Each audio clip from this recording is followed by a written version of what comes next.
नमस्ते दोस्तों। आज हम एक बहुत ही इम्पोर्टेंट टॉपिक पे बात करने जा रहे हैं जो आई थिंक अभी तक मैंने जितने वीडियो बनाए हैं उसमें one of the most important topic होने जा रहा है। ये टॉपिक है कि ऐसा देखा जाता है, ऐसा कई तरह के केसेस भी मेरे पास बहुत सारे ऐसे केसेस आ रहे हैं कि आप कुछ भी करें, आप शादी करते हैं और शादी करते वक्त सब कुछ अच्छा लगता है, लेकिन शादी के बाद अलग हर एक कपल के साथ अलग अलग तरह की सिचुएशंस आती हैं और उन सिचुएशंस में 90% केस में लोग ऐसी सिचुएशन में आ जाते हैं कि या तो वो अलग हो जाएं या तो कॉम्प्रोमाइजेस करके अपनी लाइफ को बहुत ही सप्रेसिव ढंग से जीने लगते हैं। तो इन दोनों ही सिचुएशन में ना तो सेपरेशन कोई सॉल्यूशन है, क्योंकि सेपरेशन के अपनी प्रॉब्लम्स हैं, कॉन्सिक्वेंसेस हैं। जब आप सेपरेट हो जाते हैं तो वो कई तरह के कॉन्सिक्वेंसेस हैं। आपके बच्चे हैं तो उनको सफ़र करना पड़ता है, अगर बच्चे नहीं भी हैं तो पर्सनली इमोशनली आप बहुत डिप्रेस हो जाते हैं। और अगर आप अलग नहीं होते तो आप आपका जीवन ऐसा हो जाता है कि जिसमें आप एक पल भी चैन से नहीं रह पाते हैं। मतलब एक इस तरह के कुचक्र में फंस जाते हैं हम, और इन सब कुचक्रों का कारण सरप्राइजिंगली सिर्फ एक है। वो ये है कि हम जब अपना जीवन साथी चुनते हैं, जब हम शादी की बात करते हैं, उस समय हम मोस्ट इम्पॉर्टेंट एस्पेक्ट्स को भूल जाते हैं। और हम कैसे निर्णय लेते हैं कि भाई हमें एक ऐसा लड़का या लड़की चाहिए जो अच्छा दिखता हो और जिसके पास पैसा हो, या लड़की है जो सुंदर दिखती हो, अच्छे खानदान से हो। बात लड़के की आएगी तो आप देखेंगे मोस्ट प्रोबेबली वो वेल सेटल्ड हो, है ना। इस तरह की चीज़ों पे ज़्यादा, उसकी फैमिली अच्छी हो, उसकी फैमिली में अगर आप लड़की वाले हैं तो आप ये देखेंगे ज़्यादातर ऐसा होता है। मैं ये नहीं कह रहा हूँ सभी के लिए कि भाई वो क्या कंबाइंड फैमिली में रह रहे हैं या सेपरेट रह रहे हैं। इस तरह की सिचुएशंस पहले से ही, अभी तक आपने मोस्ट इम्पॉर्टेंट एस्पेक्ट के बारे में बात नहीं की है। मान लीजिए आपको एक ऐसा लड़का चाहिए जो बहुत अच्छा कमाता हो या वेल सेटल्ड हो, है ना, उसके पास बहुत प्रॉपर्टीज हो, इस तरह की सिचुएशन हो, तो वो बहुत हैंडसम दिखता हो, अकेला रहता हो, फैमिली से दूर रहता हो, इस तरह के केसेस। आप इन 3-4 चीज़ों को लेके आप डिसीजन ले लेते हैं कि हाँ ये बंदा सही है, इससे हम शादी कर सकते हैं। ठीक उसी तरह से लड़के के बारे में मैं बात करूं, अगर आप लड़के वाले हैं तो आप किस तरह से देखेंगे कि लड़की बहुत सुंदर हो। अगर आप चाहते हैं कि लड़की पढ़ी लिखी हो और जॉब करे तो आप उस चीज़ को फोर्स करेंगे कि हमें ऐसी लड़की चाहिए जो पढ़ी लिखी हो और जॉब कर सके। अगर आप दूसरे टाइप के इंसान हैं तो आप चाहेंगे कि हमें लड़की से जॉब नहीं कराना, चाहे वो कितनी भी पढ़ी लिखी हो, हमें ऐसी लड़की चाहिए। आपके इस तरह के एक्सपेक्टेशन हो, बहुत सुंदर दिखने वाली हो, है ना, हमारी सारी बातें माने, हमारे हिसाब से चले। तो आपने ये सारी चीजें कर ली हैं और इन सब चीजों के बेसिस पे हमारे फैमिली कैडर के और हमारी फैमिली के कल्चर के हिसाब से एडजस्ट होने वाली लड़की हो, इस तरह के आपने रख लिए अपने सामने। क्या बोलते हैं, आपने अपनी एक्सपेक्टेशंस रख दी और इन एक्सपेक्टेशंस के अकॉर्डिंग आप डिसीजन ले लेते हैं आप। और कुछ लोग हैं जो कुंडली पे भरोसा ही नहीं करते हैं और कुछ लोग हैं जो कुंडली दिखाते हैं। दोनों ही स्थिति में गलती होने की संभावना है। जो लोग कुंडली पे भरोसा नहीं करते हैं वो लोग तो ब्लाइंड रिस्क ले ही रहे हैं, और जो भरोसा करते हैं वो वहाँ पे भी बहुत सारी सिचुएशंस होती हैं। सिचुएशन किस तरह की होती है कि वो कुंडली दिखाएंगे, अगर उनको लग रहा है कि ये लड़की हमारे लिए बिल्कुल सही है, पर्टिकुलर जैसा हम चाह रहे हैं उस तरह का सब कुछ है, तो वो पंडित से कह के, अगर कुंडली सही से मैच नहीं भी हो रही होगी तो पंडित से कह के बोलेंगे ठीक है चलेगा, हम तो मैनेज कर लेंगे, बाकी चीजें तो हमारे के हिसाब से हैं। तो आप तो बोलिए, पंडित को भी वो इन्फ्लुएंस कर देते हैं, इस तरह की सिचुएशन बनाते हैं, टाइम चेंज कर देते हैं, AM PM कर देते हैं। देखिए, मैं कहना ये चाह रहा हूं इस सब चीजों से कि जो सबसे इंपॉर्टेंट एस्पेक्ट है हम उसे बहुत लीस्ट इंपॉर्टेंस देते हैं। देखिए, या तो आप अपने भविष्य को देख सकते हो या भविष्य का निर्धारण स्वयं कर सकते हो, इतने केपेबल हो आप, है ना, कैसी भी स्थिति में स्थिर रह के परेशानियों को झेलते हुए अपने जीवन को आगे बढ़ा सकते हो। लेकिन ऐसा नहीं होता है। होता ये है कि आप सामाजिक, है ना, एक व्यापार के जैसा बना लेते हो इस रिश्ते को, और अपनी सामाजिक और आर्थिक और शारीरिक और मानसिक पूर्तियों के लिए आप एक रिश्ता समझ लेते हो अपना कि हाँ भाई ये रिश्ता सही है। फिर कुंडली मिलाते हो, और कुंडली को भी फॉर्मेलिटी के लिए कि बस ठीक है थोड़ा बहुत मिल रहा है चलेगा, है ना, फॉर्मेलिटी के लिए। तो उससे क्या होता है कि शादी हो जाती है और उसके बाद समस्याएं उत्पन्न होना शुरू होती हैं। हर एक के साथ अलग अलग, किसी को मानसिक, किसी को शारीरिक, किसी को बच्चा नहीं हो रहा, किसी के फैमिली के साथ नहीं बन रही है, किसी के दोनों की आपस में नहीं बन रही है, और एन नंबर ऑफ प्रॉब्लम्स, और लाइफ पैथेटिक हो जाती है। मैं बता रहा हूं ऐसी सिचुएशन ज्यादातर कपल्स के साथ होती है। तो मैं कहना ये चाहता हूं, मेरी बात का सार ये है कि आप अगर जेन्युइनली शादी से पहले अपनी दोनों लड़के और लड़की की कुंडली किसी एक ऐसे एस्ट्रोलॉजर को दिखाएं जो अनबायस्ड हुए, बिना किसी की तरफ बोले, जेन्युइनली उसे फोकस्ड होके देखे और कुंडली मिलाने की कोशिश ना करे। ज्यादातर एस्ट्रोलॉजर पंडित ये गलती करते हैं कि वो कुंडली कोई लेके आ गया तो वो कोशिश करते मिल कैसे रही है, मिला लें, किसी तरह से बोल दें ताकि हमारे यजमान खुश हो जाएं और हमें अच्छी दक्षिणा दें। ये पाप है। अगर कोई चीज नहीं मिल रही है, अगर आप गुरु के पद पे हो तो आपको उसे एज इट इज बोलना है। नहीं मिल रही है तो नहीं बोलिए। मैं आपको बताता हूं, मेरे पास कई ऐसे केसेस आते हैं जहां पे बोलते हैं हाँ कैसा, और अगर मैं कुंडली देख के बोलता हूँ जी नहीं ये कुंडली सही नहीं है, इसमें ये समस्या है, तो वो लोग मुझे फोर्स करने लगते हैं ये कहने के देखिए सर उनके यहाँ इतनी एकड़ जमीन है और उनका सब कुछ है, लड़का बढ़िया पढ़ा लिखा है, आईआईटी से पास है, सब कुछ सेट हो रहा है, अपनी गोत्र का है, ये है वो है, तमाम तरह की चीजें, सामाजिक अपने काम से मिलता जुलता है। तो मैं ये उनसे क्लियर बोल देता हूँ सर शादी लड़के लड़की को करनी है, जीवन भर उन्हें साथ में रहना है। अगर वो दोनों कॉम्पिटेबल नहीं है, अगर मैं इंग्लिश में बोलूं, अगर उन दोनों की कॉम्पिटेबिलिटी परफेक्ट नहीं है तो जो बाकी एस्पेक्ट्स हैं वो सब व्यर्थ हो जाएंगे। आपकी प्रॉपर्टी, आपकी सब चीज रखी रह जाएगी और उन दोनों का जीवन कष्ट में बीतेगा। तो मैं स्ट्रेट अवे मना कर देता हूँ, मैं कि भाई आप अपना डिसीजन लीजिए, मैं तो इस पे ओके नहीं कर सकता हूँ। तो मैं ज्यादातर केस में जो मेरे लिए मिलान के आते हैं, आप ये मान के चलिए कि 20 में से शायद 3 या 4 को ही मैं यस बोलता हूँ।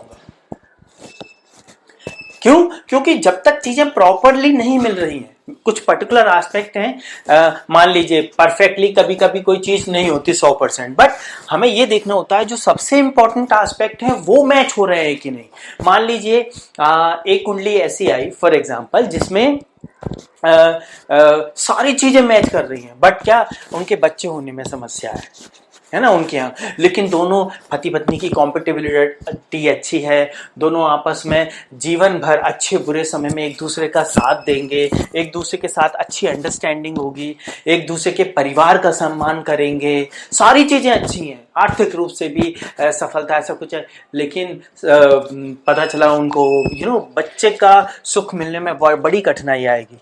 अगर ऐसी कुंडली को अगर वो मैं बताता हूं कि ये परेशानी है, अगर दोनों लड़के और लड़की वाले उस चीज को एक्सेप्ट करते हैं कि हाँ ठीक है, अगर ऐसी भी परेशानी है लेकिन बाकी सारी चीजें सही हैं, तो हम तो एक्सेप्ट करते हैं, थैंक यू पंडित जी आपने ये बताया, तो फिर आप आगे बढ़ सकते हैं क्योंकि आपने उस चीज को समझ लिया है, ठीक है। अदरवाइज मैं साफ मना कर देता हूं, अगर आपके लिए वो बहुत इंपॉर्टेंट एस्पेक्ट है कि बच्चा होना बहुत इंपॉर्टेंट है, फिर चाहे हमें कुछ आपस की कॉम्पिटेबिलिटी कॉम्प्रोमाइज करनी हो, देखिए हर एक व्यक्ति की अपनी एक प्रायोरिटी होती है ना, सिलेक्शन की, अपने लाइफ पार्टनर को चूज करने की।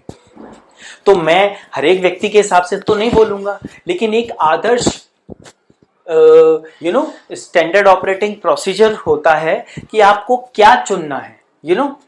चाहे आप किसी भी तरह के इंसान हो, चाहे आप देवता वाले हो, चाहे राक्षस वाले हो, चाहे गरीब इंसान वाले हो, चाहे मिडिल क्लास वाले हो, चाहे हाई सोसाइटी वाले हो, किसी भी तरह के इंसान हो, लेकिन एक बेसिक 2-3 फैक्टर ऐसे होते हैं जो तो आपके लाइफ पार्टनर में होना ही चाहिए, लड़का हो चाहे लड़की। वो ये, सबसे पहली चीज, आप दोनों के विचार आपस में मिलेंगे या नहीं। This is the most important aspect. अगर वो नहीं मिल रहा है तो जीवन के बाकी के सुख सुविधा सब व्यर्थ रहेंगी और आपके जीवन में कष्ट आएगा ही आएगा, और उस कष्ट से आप प्रभावित होगे ही होगे। ठीक है। सेकंड, फिर आपकी प्रायोरिटी शुरू हो जाती है कि भाई हमें बच्चा भी चाहिए, हमें संतान बहुत आवश्यक है हमारे लिए। ठीक है, संतान भी, वो एस्पेक्ट भी देख लिया। और फिर भाई वेल सेटल है या लड़का या नहीं है, ठीक है, कैरियर ओके है, बट ठीक है हमें ऐसा लड़का चाहिए। वो हर एक की अपनी अपनी प्रायोरिटीज रहेंगी ना, प्रायोरिटीज वाइज, कि भाई मैं ये सजेस्ट करता हूं कि मोस्ट इंपॉर्टेंट एस्पेक्ट ये है कि कॉम्पिटेबिलिटी है कि नहीं। सेकंड, दोनों की कुंडली में कोई ऐसा दोष तो नहीं है जिसके कारण, है ना, आधी लाइफ में ही कोई एक चला जाए। इससे क्या होगा, लाइफ में बहुत सफरिंग आ जाती है, बहुत स्ट्रगल आ जाते हैं। तो फर्स्ट इंपॉर्टेंट एस्पेक्ट कि उनकी कॉम्पिटेबिलिटी होनी चाहिए विचारों की, ताकि एक दूसरे के विचारों का सम्मान कर सकें और एक दूसरे के साथ रह सकें। सेकंड, कहीं अकाल मृत्यु वाली सिचुएशन तो नहीं है, क्योंकि फिर सब कुछ अच्छा होते हुए भी सब कुछ बेकार हो जाएगा। और थर्ड बात आती है कि किसी भी अच्छे या बुरे समय में क्या ये एक दूसरे का साथ दे पाएंगे। लाइफ में problems are bound to come, हर किसी की लाइफ में आएंगी, सबकी, चाहे कितनी भी अच्छी कुंडली मिली हो। तो प्रॉब्लम्स आना इज नॉट द कंसर्न, है ना।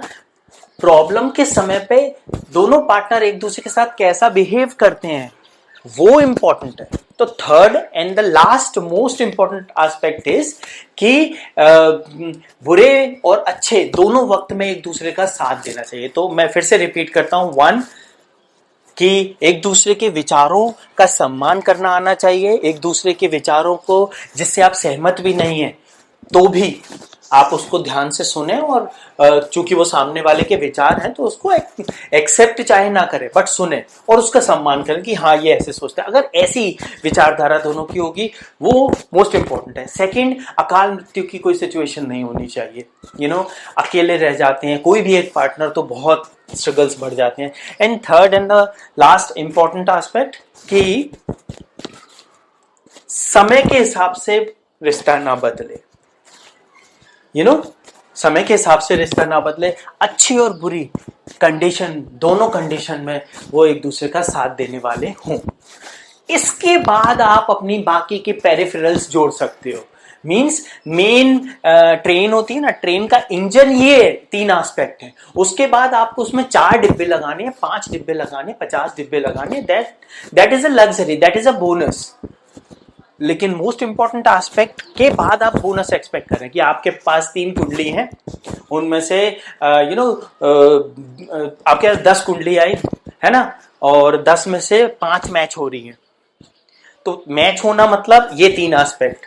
उसके बाद उन 3 में आपकी जो भी प्रायोरिटी है कि भाई लड़का सुंदर भी दिखे, है ना, लड़की सुंदर भी दिखे, हमें तो डॉक्टर लड़की ही चाहिए। तो भाई अब लड़की डॉक्टर है या नहीं है डिपेंड करता है, सुंदर है नहीं है। मैं आपको बता रहा हूं कितनी भी सुंदर लड़कियां मिल जाएं, लेकिन अगर वो बेसिक फंडामेंटल एस्पेक्ट आपको नहीं मिलेंगे, life is gonna be hello, that's for sure. आप अपने नरक को न्योता दे रहे हैं।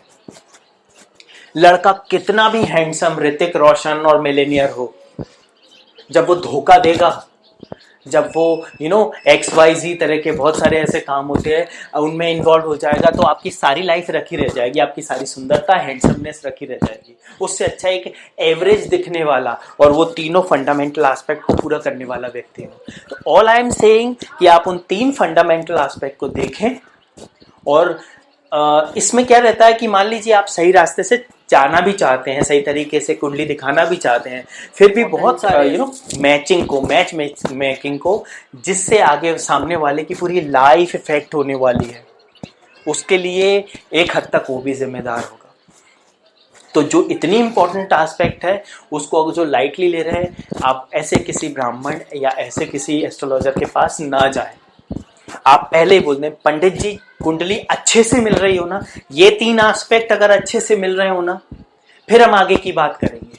आप ये देखिए, क्या मानसिक वैचारिक मतभेद तो नहीं होंगे, मतभेद चलेंगे, मनभेद तो नहीं होंगे, एक दूसरे को परेशान तो नहीं करेंगे ये जिंदगी भर, है ना, एक दूसरे का बुरे समय में साथ तो देंगे, कोई अकाल मृत्यु या रोग की, बहुत भयंकर रोग की समस्या तो नहीं है। ऐसी 3 एस्पेक्ट के अलावा फिर आप अपनी लग्जरीज ऐड कर सकते हैं। तो मैं ये कह रहा हूँ कि आप ऐसे एस्ट्रोलॉजर के पास जाएं, स्ट्रेट फॉरवर्ड हो और सीधी बात करता हो, उसे जो लग रहा है सीधे बता दे कि भाई मेरे हिसाब से ये मैच नहीं है, ये 3 एस्पेक्ट नहीं मिल रहे, बाकी के मिल भी रहे हो तो कोई फर्क नहीं पड़ता। तो अब इसके बाद भी अब एक नेचुरल सा क्वेश्चन आएगा, ये तो हुआ साहब कि जब आप अरेंज मैरिज कर रहे हैं, ये सारी चीज़ें हैं, हम तो भाई लव मैरिज कर रहे हैं, वी लाइक ईच अदर, हमें कुंडली में विश्वास है भी, तो बिल्डर मान लीजिए किसी एस्ट्रोलॉजर ने कह दिया आपकी कुंडली मिल भी नहीं रही है, या हम तो कुंडली मिलाने नहीं चाहते, हमें तो एक दूसरे से ही शादी करनी है। I respect that and that's very good, in fact that's a better way to go ahead. लेकिन जब आप प्रकृति के नियमों को चैलेंज करके बोल रहे हो कि नहीं, चूंकि ये हमने निर्णय लिया है, ये मेरा जीवन साथी है, ये मेरी जीवन साथी है, जैसी भी सिचुएशन हो, अच्छी बुरी अगली ब्यूटीफुल, एक्स्थेटिक मिजरेबल, कैसी भी सिचुएशन हो, हम एक दूसरे का हर समय साथ देंगे। हमारी संतान ना भी हो चलेगा, हमारे फाइनेंशियल सिचुएशन में दिक्कतें आए चलेगा, हमारी हेल्थ खराब हो चलेगा, बट हमें तो शादी इसी से करनी है। जब आप इस सारे एस्पेक्ट को एक्सेप्ट करते हो कि हाँ कुछ भी हो हमें तो शादी करनी है साथ में और हर समय एक दूसरे के साथ रहना है, तो आपको इतना मजबूत होना पड़ेगा, एक दूसरे से कहना पड़ेगा क्या ऐसी सिचुएशन में हम एक दूसरे के साथ रह सकते हैं। मतलब मैं आपको ये सजेस्ट कर रहा हूँ, वो सभी लव बर्ड्स को मैं सजेस्ट कर रहा हूँ कि ये बहुत बड़ी रिस्पॉन्सिबिलिटी लेने जा रहे हो आप। It's not about society, it's not about tradition, it's not about such things, it's about both of you, your life, है ना। आप ये निर्णय लें कि भाई कुछ भी हो हम एक दूसरे का साथ देंगे। And I'm telling you a hardcore, bitter reality of this world, जरा सी समस्याएं आती हैं सारा प्यार गायब हो जाता है। अगर लड़के की कमाई होना बंद हो जाए, या उसे कोई बिजनेस में लॉस हो जाए, या जॉब नहीं रहे, है ना, बहुत ऐसी सिचुएशन आ जाए फाइनेंशियल, लड़की का प्रेम खत्म होने लगता है। ठीक है, अगर लड़की की, अब ऐसा नहीं है लड़के के साथ हो, अगर लड़की की हेल्थ थोड़ी खराब रहने लगी, या से बच्चे होने में समस्या आने लगी, तो लड़के को ये लगने लगता है यार कहाँ से क्या शादी मैंने कर ली, ये तो मैंने चाहा नहीं था, मुझे तो अपनी संतान चाहिए और इसकी तो तबीयत ही खराब रहती है, तो क्या कर सकते हैं अब, सारा प्यार लड़के का गायब हो गया। वो तो एक कहावत है कि असली जीवन साथी अगर लड़की की बात करें तो वो है जो अपने पति की गरीबी में भी उसका साथ दे, और लड़के के लिए कि पत्नी कितनी भी बीमार हो उसके प्रति पति का प्रेम कम नहीं होना चाहिए, कैसी भी स्थिति हो। तो जब ये सारी चीजें आती हैं तो सारा प्यार, सारा इश्क मोहब्बत उड़ जाता है। तो मैं उन लव बर्ड्स के लिए कह रहा हूं, रिजेक्ट ऑल कुंडली।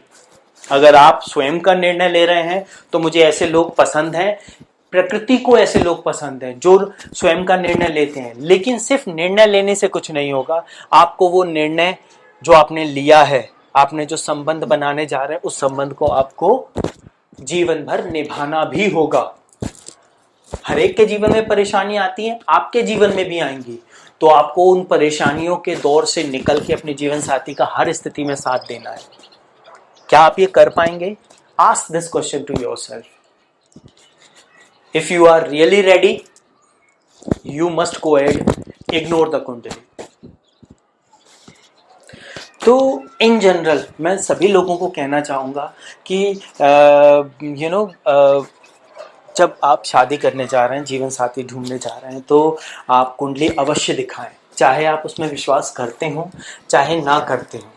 और अगर आपको लगता है जब हमें शादी करनी ही है तो कुंडली दिखा के और क्यों परेशान हो, तो अगर सिर्फ कुंडली में दिखाने से अगर कोई उसमें नेगेटिव सिचुएशन निकल आती है, उससे आपको घबराहट हो रही है, तो आप आंख बंद कर लेंगे, आपके ऊपर कोई चट्टान गिर रही है, आप आंख बंद कर लेंगे तो चट्टान का गिरना बंद नहीं होगा, इनवेरिएबली वो आके आपके छाती पे गिरने ही वाली है।